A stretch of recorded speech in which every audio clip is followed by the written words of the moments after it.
ошол буудайдын кагаз жүзүндө гана бар экендигин, статистикада бар экендигин, бирок факты түрүнө келгенде жок экендигинин белгиси. Кудай оймен деп тынчтыгын берсе, 2023-жылы Ош облусунун аймагында ошол була иштете турган, пахтанын буласын иштете турган фабриканы куруп калабыз деген чоң үмүт тилегибиз бар. 1 килограмм тамекинин баасы 135 сом.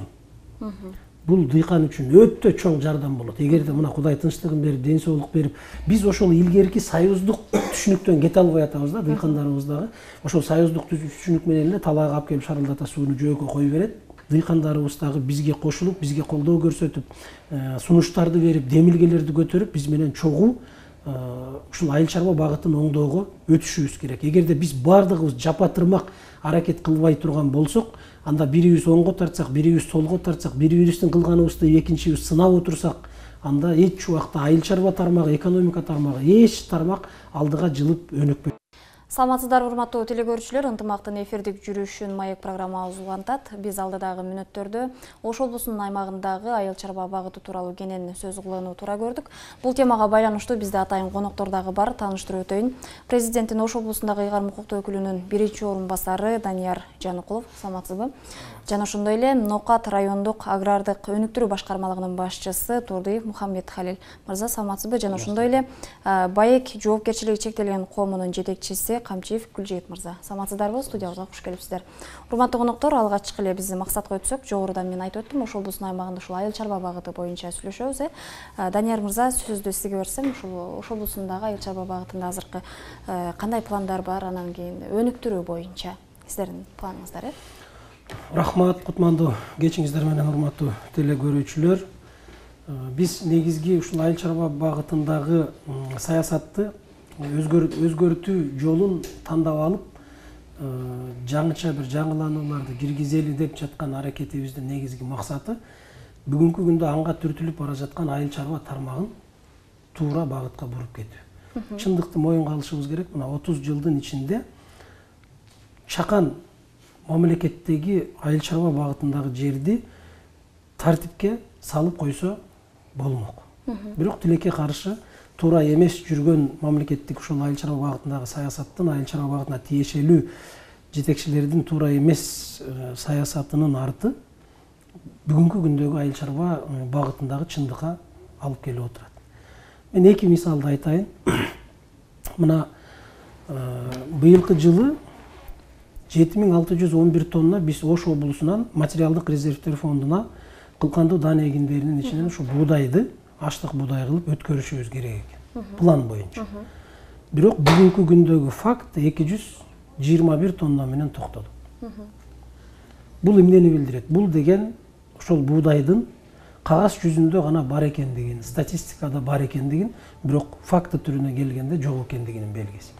Экинчиси, мына биз бардыгыбыз түндүктөн келдик. Мына түндүктө жашап атканда биз ойлочубуз, жок дегенде ушул помидор менен бадыраң бизге ушу Оштон барат экен, Жалал Абадтан барат экен деген ойдо болчубуз. Бүгүн деле түндүктө көпчүлүк жарандар ошентип ойлойт.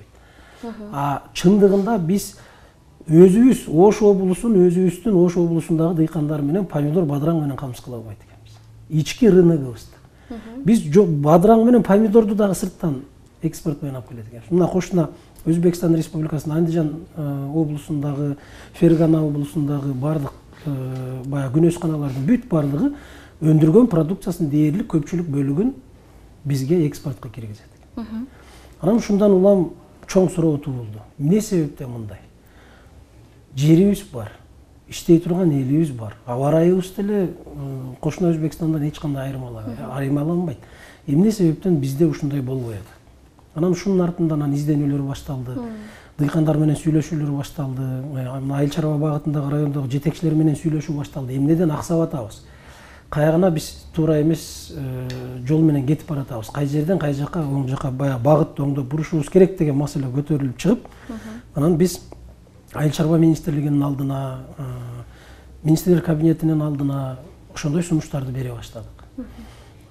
Мына бизге мисалы 18 000 гектар жерге күздүк буудай эгүү боюнча план болсо, быйылкы жылкыга айыл чарба министрлигинен ошондой сунуш келди. 40 000 гектарга көбөйтүү. Бул азык түлүк баягы коопсуздугун камсыз кылуунун негизинде 40 000 тоннага көбөйтүү деп, эме 40 000 гектарга көбөйтүү деп.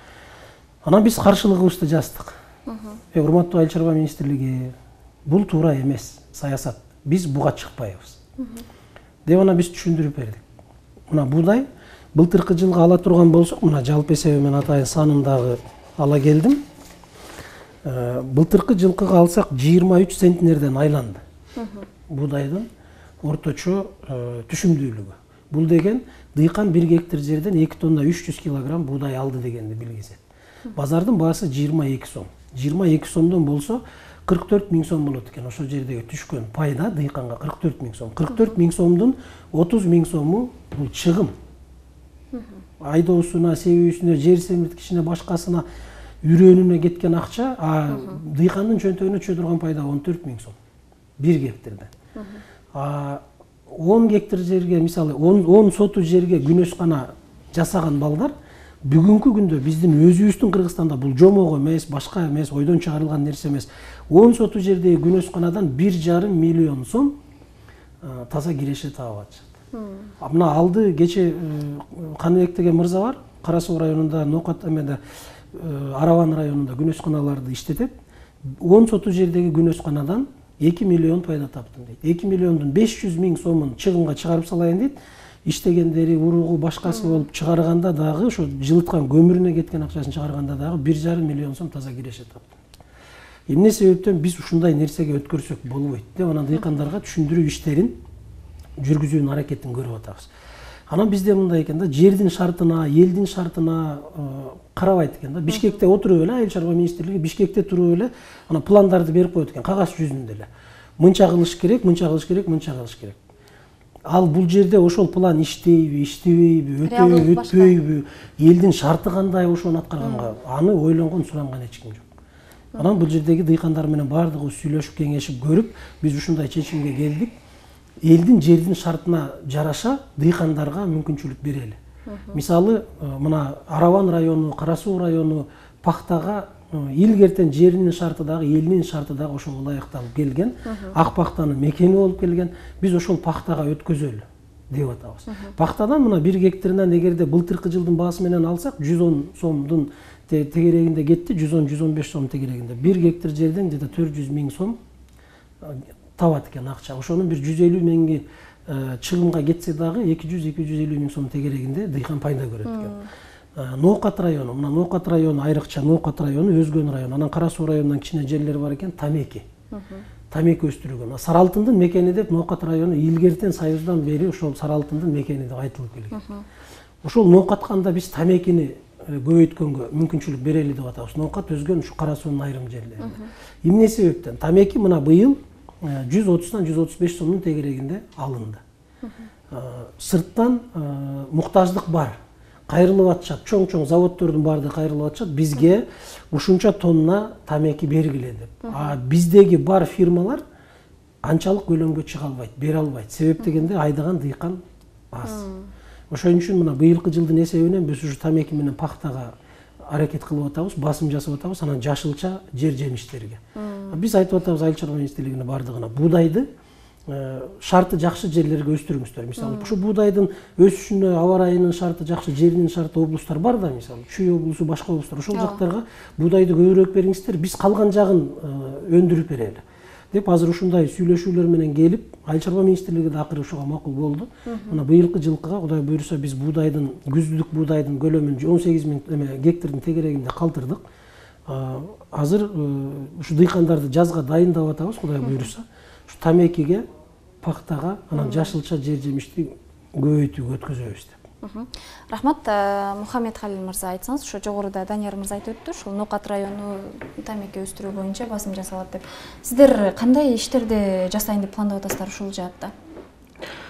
Эми бул маселеде мына Данияр Төрөгазов токтолуп өттү. Биз баягы атайын жыйын кылып, фирмалар менен, башка райондордон топтолуп, кайсы жерге кайсы ыңгайлуу деп эсептеп көрүп, маек куруп сүйлөшүп, ошол жерде пландоонун натыйжасында бизде бүгүнкү күндө эң пайда келтирген бул биздин Ноокаттын изилтин айтылган Ноокаттын сары алтыны. Буну эми мен аргумент менен фактылап берип кетейин. Эмне үчүн Ноокаттын сары алтыны деп биздин тамекибиз өзүнчө мындай пайда келтирип, жакшы деп. Бул Бүгүнкү күндө эми дыйкан эрте жазда келгенде ар кандай ситуацияда биринчиден акчага муктаж болот. Баардык эле дыйканга акчаны берүү банктан арзан система татаал. Биз буну ошон үчүн кышында мына азыр бүгүнкү күндө атайын ушул фирманын жетекчиси келди, баягы жоопкерчиликтелген. Дыйканга парник таштоодон баштап биз биринчи үрөн өндүрүүдө парник таштоодон баштаганда ошонун пленкасы, анан ошонун зымы, арматурасы керек болсо, ошонун үрөндөн бери берилет. Анан ошого жараша мындан кийин эрте жазда баштап ошонун керектүү минерал жер семички берилет. Ошонун бүт айдап сөөгү керек болсо ошо чыгымдарды да фирма төлөп берет келишим негизинде. Бул проценти жок. Анан ошо жерде бааны бир нарықтуу бааны коюп эле келишимде дешип да, себеби күзгө келгенде ар кандай фирмалар келип калышы мүмкүн. Ошон үчүн баа ал жерде келишим наркы алынат деп баа наркы күздөгү фирмалардын алганына карап кетет дагы. Күзүндө ошол өндүргөн тамекисин кайра сатканга бул муктаж эмес да. Кайра сатканга муктаж эмес, анткени ошол сатууда көйгөй жаралбайт. Дыйкан үчүн эң негизги нерсени өндүргөн продукциясын базарда сатуу. Бул тамекиде бул сатууда да көйгөй болбойт, анткени ошол келишимде фирма келишим түзгөн мезгилде ошо алууну мойнуна алат. Эми бул жаатында эми айта кетсек, Ноокат районунда 2008-жылы 4500 гектар тамеки болгон. 2018-жылы ушул тамеки аянты 27 гектарга түштү. Эмне себептен? Адамдар эмне үчүндө бүгүнкү күндө Ноокат районунда тамекиден качты дегенде маселе жаралды. Эми бул маселе жаралганын себеби ошол мезгилде мурдатан чоң фирмалар келсе, Даймон, Сунел табак дегенден кийин булар биригип Сунел табак болуп түрктөр алып башташты. Анан булар алган мезгилде тамекинин 1, 2, 3, 4 деп сортторго бөлүнөт да. Ошол мезгилде мен 2009-жылы айтайын, биринчи сорт тамеки 92 болгон болсо, 4-үнчү сорт тамеки 55 сом болду. Анан ошол жерде эми фирма конкуренция жок болсо, биздин ата мекен ишкерлер фирмалар кичинекей болгондуна байланыштуу булар негизги келишимде баягы жазылган боюнча алышып, ошол биринчи, экинчи сорт тамекини албай акыркы 45 сом пайдалуу да. Ошого анан манипуляцияны кайрадан сатып башташты. Бул деген билинбей акырын фирмалардын кайсы бир деңгээлден элдин да тамекиде болгон кызыгуусу, аракети кетип калды. Эми бирок мезгилин талаанда биздин Ноокат районунда географиялык табигый шартына карап келгөндө жердин шартына, суусуна тамеки аябай ыңгайлуу болгон үчүн ошол Данияр төрагасы менен өткөндө сүйлөшкөндө да биз да ушул жаатына келдик. Анан бул жерде азыр дыйканды эң коркунучтуу нерсе алдап коюудан коркуш керек. Коо сүйлөп, жакшынакай сүйлөп бирдемени айтуу оңой, бирок ошону ишке ашырууда жоопкерчилик мойнуңда болот. Ошон үчүн биз бүгүнкү күндө Ноокат тамекисине коркпой басым жасап атканыбыз, мына фирманын өкүлү келип отурат, азыр өзү да токтолтот. Ошол буудайдын парниктен баштап ошол сатып алганга чейин мындайча айтканда чынжырча бүт алып барып, ошонун бүт мойнуна алып атат. Ошон үчүн биз бүгүнкү күндө сунуш кылып, мына Данияр төрагасы баш болуп баары ушул администрация барды макулдашып, ушул Ноокат районунда тамекинин аянтын көбөйтүүнү дыйкандарга сунуштап жатабыз. Эми дыйкандар менен жакында пландоо болуп жатат. Мына январдан баштап жерлерге чыгып дагы түшүндүрүү, ушуларга ишендирүү. Анткени мен жогоруда фактылап кеттим, элдин тамеки болгон ушул бир топ көйгөй менен калып кеткен. Эми ошол биздеги негизги маселе ушул тамеки бүгүнкү күндө 135 сомдон быйылкы жыл биринчи сорту, анан 10 сомдон экинчи, үчүнчү сорт кетет. Бирок ошол азыр фирмада айта кетет, биз бүгүнкү күндө алынган тамекинин анализин карап көрө турган болсок, 134 сом 70 тыйынга туура келет. Бул деген аябай пайдалуу да. Эми элестетиңиз, 1 килограмм тамеки 134 сом 70 тыйынга туура келип атат. Бул аябай артыкчылыктуу баа, жакшы баа. Ошон үчүн биз бүт ушул тамеки эгүүчүлөргө сурандып сунуштап атабыз. Ушул тамеки кайра кайтып тамекини алайлы. Ошон үчүн ушул максат ушул маселе козголуп атат. Рахмат, Гүлжигит мырза, сиз жогоруда ушул айтып калдыңыз, көп жылдан бери ушул тамеки менен алектенебиз деп. Жана негизи ушул жаатты кантип улантып кетсек болот, анан бул менен иштөө кирешелүү эле болобу? Сиздин кеңешиңизди уккусу келген телекөрүүчүлөр да ишти баштасак деп тургандар. Өзү негизи мына бизде Кыргызстанда тамеки өзү жакшы курuyт өзү негизи эле. Мына чем Өзбекстан, Тажикстанга караганда.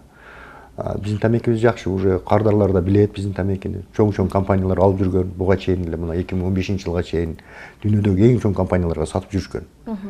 Эми баасы буга айтып кеттим, мындай ошол убактагы баа болгон. Азыр биз быйылкы жылы өзү 250 гектарга контракт түзгөн элек. Биз үспөт кылбай жатабыз да. Элдер менен сүйлөшүп, контракт түзгөнү. Азыр бул жактардагы көмөктөшүп атат. Буга эмнегедир мындай ишибиз туура келип калды. Биз өтө ыраазыбыз. Бул жагы айтканда биз ар бир дыйкан менен келишим түзөбүз. Буга чейин азыр өткөн жылы 550 дыйкан менен келишим түзгөнбүз. Биз даярбыз бул мени көлөмдү чоңойтконго. Ал жактан талап бар. Эгер бул 135 сом менен чектелип калбайбыз, эгер объем чоңойсо, көлөм чоңойсо, мындан да сен бааны жогорулатканга болот. Дыйкандарга да керешелүү тармак. Мындай оңой эле эсептеп койсо болот. 1 гектарга көп деле расход кетпейт. Где-то 30 миңдей эле расход кетет.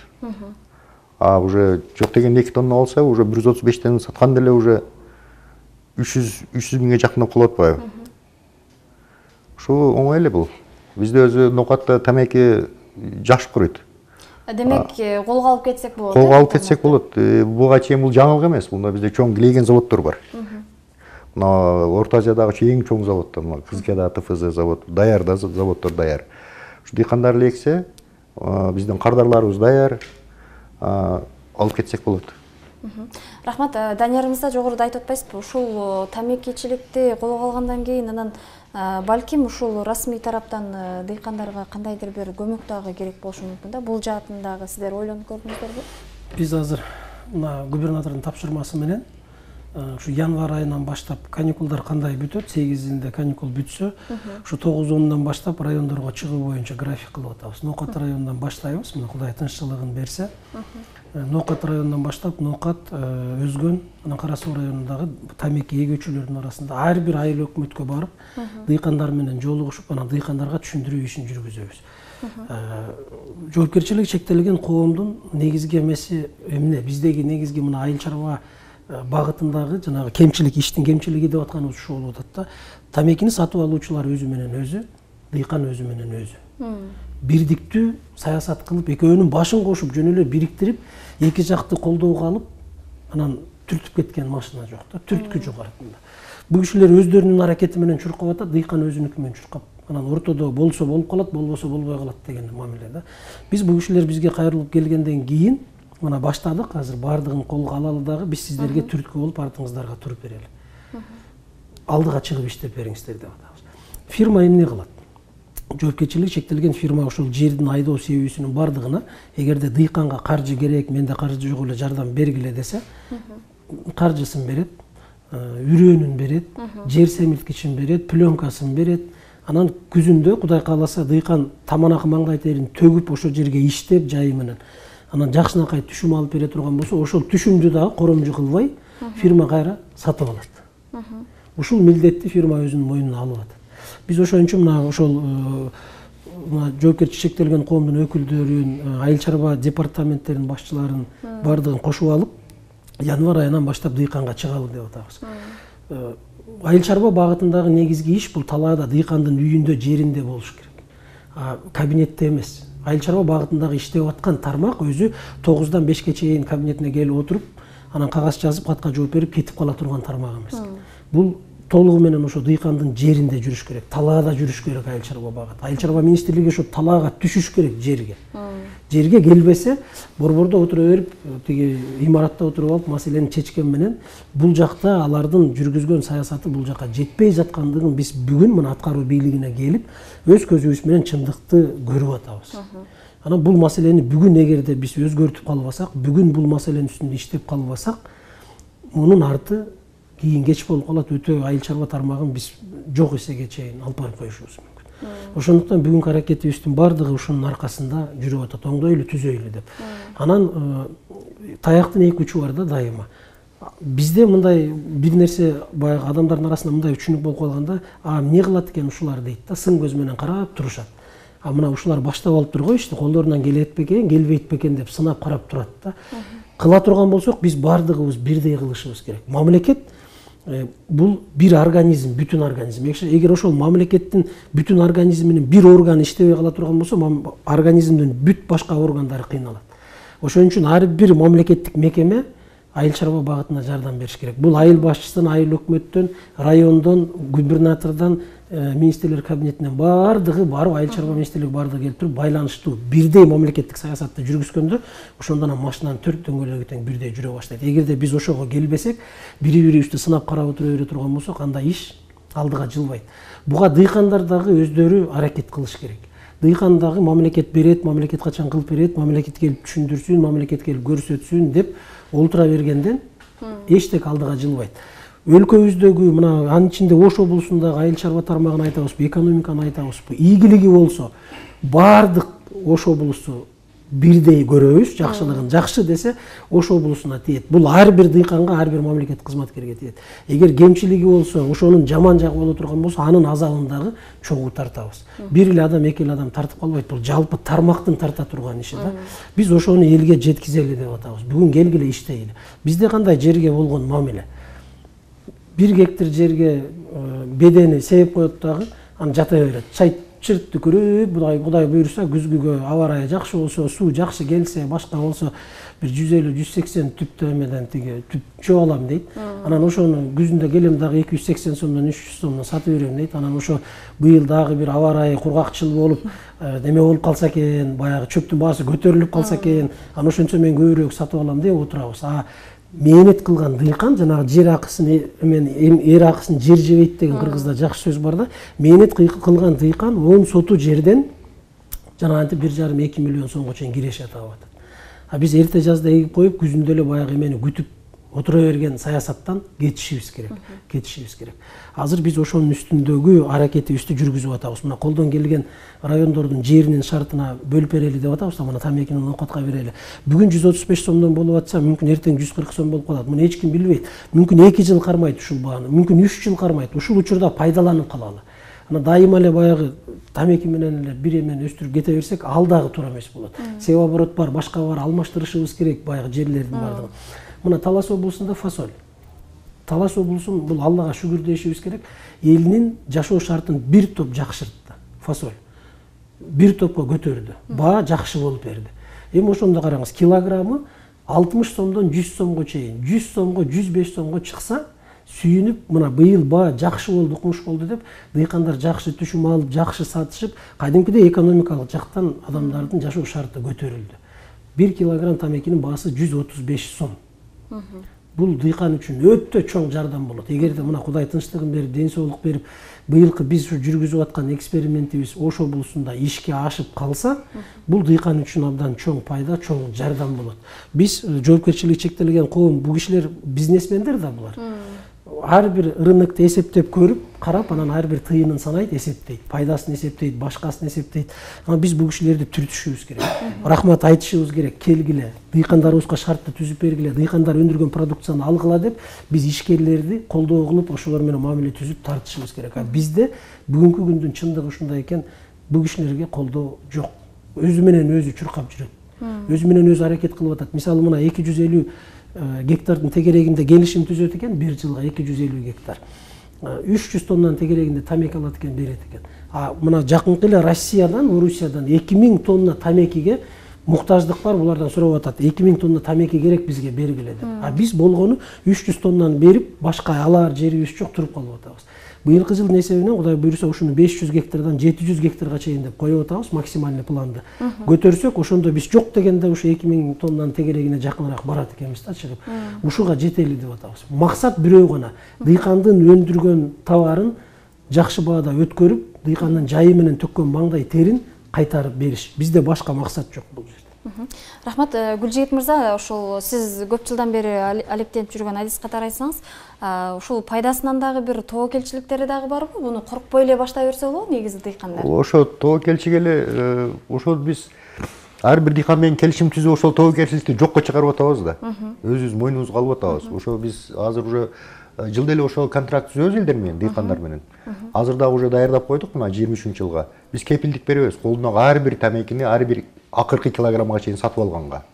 Ошол келишимде көргөзүлгөн, бирок дыйкандардан да бир аз бизге жардам керек. Кандай жардам? Ушу сапаты боюнча. Нымдуулугун, ушу ичине башка тамекинен башка нерселер кошулбаса, бизге бир топ жеңил болот эле. Азыр өзү биздин ГОС боюнча ушундан сиздерден пайдаланып айтып кете берейин. Өзү ГОС боюнча биз 17% нымдуулукту алышыбыз керек да. Азыр бизде биз 21% алып атабыз. Орточо 20%, 3% ошол жерден эле жок да. Бул тамекиде нымдуулук өтө маанилүү нерсе да. Сатканда да, Анан бийлик өкүлдөрүнүн ушинтип сиздер менен чогуу иштешели келгиле, ушул арабаны бирге тартайлы деген ушул демилгеси бул сиздерге деле мындай жакшы колдоо болуп атса керек. Биз өткөндө мен болбой калдым, ЛТРден чыкты, Көз караш телеканалдан. Ошонан Кунткоевдун биринчи жолу болуп атат мындай. Тамекчилерди эч ким айткан эмес мындай колдоп, болбосо бизде биyak мен жакшы тааныйм. Нокатта ушулар бир эле нокатта азмас тамеки эгебиз да. Кийин Арал районунун төмөн айыл өкмөтүндө бар тамекибиз. Ата мурда өзү Кыргызстанда 35 000 тонна тамеки болуп жүргөн. Кызылкеда заводдун көлөмү 20 000 тонна тамекини ферментациялаганга кудурет жетет да. Рахмат, айтсаңыз, Нокатта ушул негизи эле ушу тамекиден сырткары деле ушул сууга суу маселеси дагы кандай чечилеби ушул жагы? Анан кийин мисалы үзгүлтүксүз берүү, мына мисалы эрте жазда дыйкандар өз ишин баштайт да. Өсүмдүккө 5 фактор таасир этет да. Ошонун бири ушул жылуулук, аба дегенде суу болот. Эми суу дагы кээде бүгүнкү күндө биле атасыздар, азыр климат өзгөрүү болуп, бүт эле дүйнөнүн экологияда. Сууда дагы ошол биздин мөңгүлөрдөн башкадан болгон биринчи табигый, мындайча айтканда Алла Тааладан болгон бизге болгон эмес болот. Табигый жактан биз көз карандабыз. Эгер ошол нумдуулуктун убагында ошол мөңгүлөрү, суу, жамгыр, аба ырайы жакшы болуп турса, суу үзгүлтүккө учуроо биринчи коркунуч болбойт. Анан эми экинчи коркунучу бул адам фактору да. Суу кат маселесине келгенде, азыр биздеки ошо мамлекетте биздин берген каналдар башкаларды башаламандык болуп, майда чарбалар бөлүнгөндүн натыйжасында ар жерден билдирбей түндөп күндөп арыктарды буза тартып же каналдар теше салып туруп, суунун жоготуусу көп учурайт.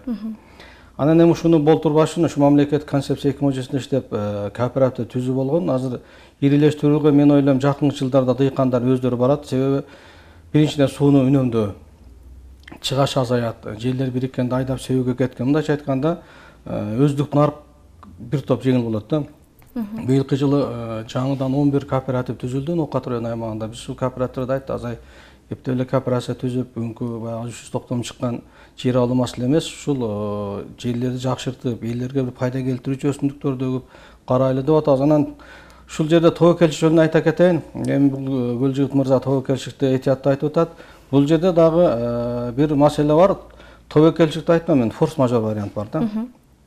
Мен билгенден эми пандемияга чейин токтолоюн, 2019-жылы 6 фирма менен иштештик. Мына мен ошол мезгилде иштеп жүрүп, ошол 6 фирманын бүгүнкү күндө бир экөөсү эле калды. Экөөнүн да бизге эң ишеничтүү ошол күндө чечкен ушул Баяк фирмасы. Эми биз негизи атаандаштыкка жол коюп беребиз, мамлекет тыйбайбыз, бирок кайсы жерде ошол дагы ишеничтүү атаандаштык мындай учурда кез келет экен да. Мен бүгүнкү күндө ушул Данияр Төрөгазы ушул маселени көтөрүп, ушул багытты бергенде мен ая кубандым, бирок коркунучум эртең эле мына азыр Баяк фирмаларынын келишим түзүп баштайт. Дыйкандар менен, бирок эртең ортодон эле бир мына бизге да эрте жазда келбейт. Гросчадан же бирден ишкерлер бала чагылат дагы, бизге тамек керек 10 тонна, 20 тонна. Анан эми кичине эме кылсаңар силерге карап мындай алайлы дейт. Жок. Биз андай кызыкчылыктан качышыбыз керек, качабыз да, айтабыз, биз айтат бала бизде 2-3 фирма бар. Ушулар менен сүйлөшкүлө. Ушулар макулдашлы. Булар дыйкандар менен келишим түзгөн. Чыгашабыз ушуларды каржылап келди. Анан ошентип ортодон келишет дагы көп кошпойт. 5 сом 10 сом кошо коет. Анан мисалы үчүн 100 тонна тамек турганбыз, 10 тонна өзүнүн керегин алат дагы ушуну менен ортодо бир ыңгайсыз жаратат. Биз биринчи форс-мажор тобокелчиликтин ушул варианты мен үчүн бир аз коркунучта, бирок бул деле андай деле жолун кылып иштеп кетсе болот. Анан экинчи маселе бул жанагы нымдуулуктан тышкары дагы биз ошол мен айтып атпаймынбы, фирмалар биринчи сортта 4 калып баштаганда, булар азыр былтыркы жылы мына 110 сомдон алышты, сорт жок болду. Мына быйыл сорт болуп туруп, өзү негизи тамекте 70% биринчи тамек кетчү болсо, быйыл жылы 98-99%га чейин биринчи сорт деп аба ырайынын жакшылыгы. Ошол биздин эл ошондон кийин 1-ди 4 кала бергенде тамек эгүү маданиятын бузду сорттоону. Булар кичине нымды алып келе коюп, же болбосо баягы топтолгон кичине мындай ыпырынды сыпырынды кошуп коюп жүрүшүп, анан эптеп бирин көзүн бир оймой болуп туруп, ушинтип бир аз ошон үчүн 27 гектарга 2018 түшүп кеткен. Мына быйыл жылы 300 гектарга чейин эбилди. Эми эл быйылкы жылы дагы биз ойлойбуз, мына чыгып эртең январда графикин чыкса түшүндүрөбүз. Негизинен эми азыр элге ишеничтүү, коркпой чыга турган деңгээлде азыр ушуну уюштуруп атабыз. Сугат жөнүндө сөз кылып койгон. Сугат сууну дагы Биз сууну туура пайдалануу, сууну үнөмдөөгө өтүшүбүз керек. Бул биздин талабыбыз эмес, биздин каалообуз эмес, же биз Алланын берген суусун кызгануу эмес. Дүйнөлүк акыбал ушуга алып келип атат. Бүгүнкү күндө суу запастары азайып атат. Мына 6 соту жердеги күнөскана иштеткен ишкер 500 литр бачок коюп коет экен. Мына биз Андижанга барып көрүп келдик. 500 литр бачок турат. Ошол канчага жетет десек, бир жумага жетет экен тамчылатып сугарууга. Анчалык кымбат турбайт. Тамчылатып сугаруунун системасы мурдагыдай кымбат турбайт. 500 литр бир жумага жетет экен. А эгерде биз арыкка салып туруп кое берсек, 500 литр сууну 5 мүнөттө жок кылабыз. Эки жөөккө жетпейт, шарылдап агат дагы ошол менен чыгып кетет. Биз ошол илгерки союздук түшүнүктөн кете албай атабыз да, дыйкандарыбыз дагы.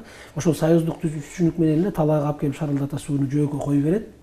Ошону менен кетти, ал тамырга тийеби, тийбейби, жетеби, жетпейби, суу болсо болду. Эмне десе сугардык деген эле баягы статистиканы көрсөткөнгө аракет кылып атабыз да. А суу түбүнө түшүп тамчылатып тийип отурганы таптакыр башкача эффект берет экен да. Биз ошол жердеги дыйкандардын алган түшүмүнөн, жыйынтыгынан көрүп алып, анан ушундай кылса болот экен деген эмеге келдик да. Баягы түшүнүккө келдик. Анан мына фирмалардын жанагы коркунучтарын бардыгын айтып атпайбызбы? Биз коркпой эле муну мыйзам чегинде кайра ошол мыйзам чыгаруу, мына жогорку кеңеш аркылуу мыйзам чегинде бир чектөөлөрдү киргизүүчү механизмдерди иштеп чыгышыбыз керек. Биз өзүбүздүн рыногубузду, өзүбүздүн базарды, өзүбүздүн ишкерлерди мына башынан аягына чейин дыйканга жерин айдатканга акча берип, пленкасын берип, үйрөнүн берип, анын кайра ошол түшүмүн сатып алууну колго алып аткан ишкерибизди сырттан бир келген баскынчы ишкерге салып бербешибиз керек да. Мисалы алар келет, 5 сомду кымбатыраак коет, дыйкан багыш ошого алданат дагы, ага бир 20 тонна тамеки керек болсо 20 тоннаны сатып алып туруп кетип калат. А калган тамекини ким алат? Ортодон анан фирма дагы өзүнөн өзү бирежи баштайт. Эмесин жоготуп атат, пайдасын жоготуп атат. Ошон үчүн биз өзүбүздүн ички рыногубуздагы, өзүбүздүн колубузда бар потенциалды сактап калыш үчүн кандайдыр бир механизмдерди, сактоонун механизмдерин иштеп чыгышыбыз керек. Биз муну дагы Кудай буйруса мына көтөрөбүз. Анан айрыкча дыйкандарды кызыктырган бир нерсе бул пахтанын баасы. Бүгүнкү күндө бардык жерде ушул суроо болуп атат. Пахта кандай болот? Кийинки жылкыга кандай кылабыз деп атат. Биз пахтанын баасынан бүгүн дыйкандарга ачык айтып коюшубуз керек. Пахтанын баасы биздин өлкөнүн мамлекет башчыларынын колундагы маселе эмес. Бул дүйнөлүк базардын иштешине, ошол дүйнөлүк базардын өзүн өзү алып жүрүү механизмдерине көз каранды нерсе экен. Мисалы бир жерде пахта жакшы болуп кала турган болсо башка өлкөлөрдө биздеги пахтанын баасы ылдый түшөт дагы, ал өлкөлөрдөгү пахта кетип калат экен. Эгерде чоң өлкөлөрдө жанагындай айыл чарбасы экономикалык багыты күчтүү өлкөлөрдө кандайдыр бир аба ырайы башка себептерден улам пахтанын көлөмү азайып кетсе, анда биздеги пахтага муктаждык болот экен дагы, ал пахтанын баасы көтөрүлүп калат. Биз пахтанын баасын туруктуу сактоо үчүн жибек фабрикасын курушубуз керек. Баягы предельный фабрика. Бул мурдагы ушул Ош шаарындагы баягы ХБК деп коет экенбиз, район. Мына ошол жердеги эмне деген фабрика болгон экен. Ал фабриканын баардыгынын темирин кыркып, баардыгын жок кылып, болбогон тыйынга Кытайга саттык. Эми ошол фабриканы курганга акча таппай, инвестор таппай көзүбүз жалдырап турабыз. Мына биз проектисин түзүп атабыз. Бакыт Эргешовичке мен эфирден пайдаланып ыраазычылык билдирем. Атайын ушул жерге келип дыйкандар менен чогулганда биз көйгөйдү айттык, пахта заводдорун кыдырып көрдү а киши. Анан биз сунушубузду айттык. Ушундай кылсак, эгерде ошол пахта жанагы пахта заводдорунун иштетип аткан ээлери, ошол ишкерлер чыгып, биз эгерде ошону кура турган болсо, проектисин иштеп чыксак, анан өзүбүз колдон келген акчаны салсак, ошого мамлекет тарабынан бир жардам болобу, сиздер колдоого аласыздарбы деген маселени койдук эле. Мына кечээ күнү сүйлөшүү болду, Кудай буйруса. Биз проектисин дайындап атабыз. Дүйшөмбү күнү министрлер кабинетине жөнөтөбүз проектини толугу менен. 32 миллион евронун тегерегинде болот экен. 10 000 тонна пахта буласын иштетүүчү бул жана волокнону. Биз бүгүнкү күндө дыйкандарга түшүнүктүү болуш үчүн ушуну айтып коюшубуз керек болуп атат. Мына пахта заводдор эмне кылып атат? Пахтаны дыйкандан алды, кайра иштетип туруп волокнону сатып атат сыртка, буланы. Аны алып кеткенде мына Ирандан, Турциядан, Россиядан көз каранды болуп келген экенбиз. Россия баягы Украина менен ортосундагы жана мамиледен улам анчалык бизге кирбей калды рынокко. Бүгүнкү күндө Түркия менен Ирандын ишкерлеринен көз каранды болуп отурабыз. Алар кааласа мына $3,5 миң кетип аткан пахта буласы волокно бүгүнкү күндө $1900 түштү. Мына кече пахта заводунун ээлери айтып атат, $2000 $1900 бересиңерби же бербейсиңерби деп сырттан карап турушат дейт. Биз ошону сата албай кичине баа көтөрүлөбү деп кармап турабыз деп атат да. Эгерде биз өзүбүздө предельный фабриканы салып, ошол пахтаны кайра иштетүү, жана президентибиз көтөрүп атпайбы, кластердик методко өтүш керек айыл чарба багыты деп. Ошол кластердик методко өтүп, пахтаны өзүбүз тигип, өзүбүз терип, өзүбүз иштетип, пахтанын буласын чыгарып, ошол буладан кайра жипти өндүрүп, жиптен кайра кийим өндүрүп, анан кийин экспортко алып чыгуу механизмине жетмейин, биз пахтага көз каранды болгонубуз, көз каранды пахтанын баасын сыртка. Ошон үчүн бүгүнкү күндөгү негизги аракетибиздин бири дагы, мына министрлер кабинетинин негизги аракетинин бири дагы ушуга жумшалып атат. Кудай буйруса, Кудай оймейин деп тынчтыгын берсе, 2023-жылы Ош облусунун аймагында ошол була иштете турган, пахтанын буласын иштете турган фабриканы куруп калабыз деген чоң үмүт тилегибиз бар. Алладан 5 убак тилеп атабыз. Ушул нерсе Кудай буйруп ишке ашып калса, анда биз пахтага болгон бааны туруктуу кармап турганга мүмкүнчүлүгүбүз түзүлөт. Рахмат, урматтуу коноктор, аз да болсо бизге бөлүнгөн убакыт соңуна чыгып келип калды. Анан акыркы сөздү Даниярымызда кайрылып сизге узатайын. Ошол жалпы биздин телекөрүүчүлөргө, жалпы дыйкандарга сиздин айта турган сөзүңүз болсо кайрылып кетсеңиз болот, Албетте дыйкандарга биз баардык кыйынчылыктардын баардыгын сезип атабыз. Дыйкандарыбызга болгон кыйынчылыкты, дыйкандардын бүгүнкү күндө тартып аткан оорчулуктарынын баардыгын көрүп атабыз, билип атабыз, сезип атабыз. Ошол кыйынчылыктарды жоюунун үстүндө, ошол кемчиликтерди жоюунун үстүндө иштеп атабыз. Көп нерсе колубуздан келбей калып атат. Бир топ нерсе колубуздан келип калып атат. Баягы сыдыргыга салгандай эле баардык нерсе 1 жылдын ичинде, 2 жылдын ичинде толугу менен көйгөйлөрдү чечип кетүү мүмкүн эмес экен. Биз колдон келген аракетибизди жасап атабыз. Бирок жалаң эле бийликти карап, жалаң эле өйдө жакты карап, ошолор кылыш керек, ошолор шарт түзүп бериш керек, ошолор жасаш керек деп отура бербей, дыйкандарыбыз дагы бизге кошулуп, бизге колдоо көрсөтүп, сунуштарды берип, демилгелерди көтөрүп, биз менен чогуу ушул айыл чарба багытын оңдоого өтүшүбүз керек. Эгерде биз баардыгыбыз жапа-тырмак аракет кылбай турган болсок, анда бирибиз оңго тартсак, бирибиз солго тартсак, бирибиздин кылганыбызды экинчибиз сынап отурсак, анда эч убакта айыл чарба тармагы, экономика тармагы, эч тармак алдыга жылып өнүкпөйт. Ошондуктан мен мына Ош облусунун дыйкандарынын баардыгын, ушу фермерлердин баардыгын, мал чарбасында иштеп аткан ишкерлердин баардыгын чакырам. Бизге сырттан келип эч ким айыл чарба багытын, мал чарба багытын оңдоп бербейт, түзөп бербейт. Башка өлкөлөр үчүн бутуна туруп баардык жагынан жетишип отурган Кыргызстандын айыл чарбасынын эч кандай эч кимге кереги жок. Бул бизге гана керек. Башкалар үчүн биз тизе бүгүп, карыз сурап, жалдырап, көзүн карап отурган гана мамлекет болуп турганыбыз башкалар үчүн абдан жакшы. Ошондуктан мамлекетти көтөрүп, айыл чарба тармагын оңдоп кетүү дагы биздин өзүбүздүн гана колубуздан келе турган нерсе, өзүбүздүн көз каранды. Таманакы маңдай терибиздин, ар бир ушу таманакы маңдай териңиздердин төгүлүп аткан акыбетин жаратканыбыз эч убакта кем кылбасын. Ошол таманакы маңдай тер төгүлүп аткан, Кудай буйруса, жакшы ийгиликтер менен, жакшы жетишкендиктер менен, жакшы пайда менен өзүңүздөргө кайра кайтып келип, өзүңүздөрдүн ушу жакшылык ийгиликтериңиздерге жумшалсын ошол пайда.